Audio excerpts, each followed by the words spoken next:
What's up? I'm going to do a video on how I replaced and got off my stuck secondary clutch on my E-Z-Go golf cart. This is a 1991 two-stroke golf cart. So I don't know if the original was ever replaced or not, but it was stuck on there good. It was rusted right on the splines. So I tried everything from a puller, ruined the bolt hole in the long run on that, into the shaft, so that had to be retapped. Still couldn't get it off. I put a whole friggin' can of PB Blaster over a few days to soften it. That didn't work. So I want to bring it to a guy I know that works on these things, and he wasn't even confident that he could get it off. So I want to bring it home and pondering it, and just decided I was just gonna keep working at it. What I wound up having to do is I want to breaking off or cutting into this end, because the shaft only goes halfway through the clutch, so it's about centered where the belt is.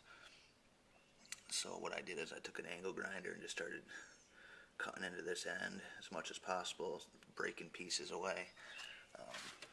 These are all the pieces. You can tell I had to snap it all off and try to do that all as carefully as possible until I could get to the shaft here that actually goes over the splines. So you can see the splines in there. And once I got down to the shaft, I was able to actually just heat it up with just a propane torch, one of the blue small ones. I let it sit there I propped it in there for about 20 minutes, and then finally got a pry bar and a other screwdriver behind this part, which sits there, and then pried it against the case in here, and it slid right off. So when I thought it definitely wasn't going to be able to be done, I just kept working at it, and it did finally come off. So I hear a lot of horror stories about these secondary clutches, or driven clutch, getting them off, but just don't give up, keep at it, and it'll eventually come off. But the new one works great. It's back up to, to pull up hills and go through the mud pretty good. So it's a job well done. I do have to, I think, take that bolt out. I couldn't find a 4.5-inch bolt.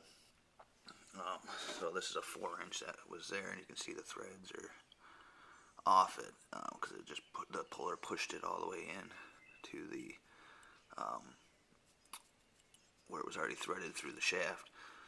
So I retapped it, and the shaft holes go way deeper. So I wanted to get a 4.5-inch bolt, but no, they didn't have one. They only have 4, and then jump up to 5. So I got the 4, and I got it's holding in there, and I wrote it quite a bit, but I don't trust that there's enough threads actually holding that right now. So I'm gonna take that out, put the 5-inch bolt through there with a spacer on the end, and put that through, because then I'll know at least it's into some good threads, because like I said, it goes pretty deep there. So hopefully that'll work. But I haven't had any issues with it loosening or anything, but I just can't imagine there's much threads holding that on, so I do have to still do that, which will take a few minutes. But at any rate, thanks for watching. If you have any questions or comments, please leave them in the comment section.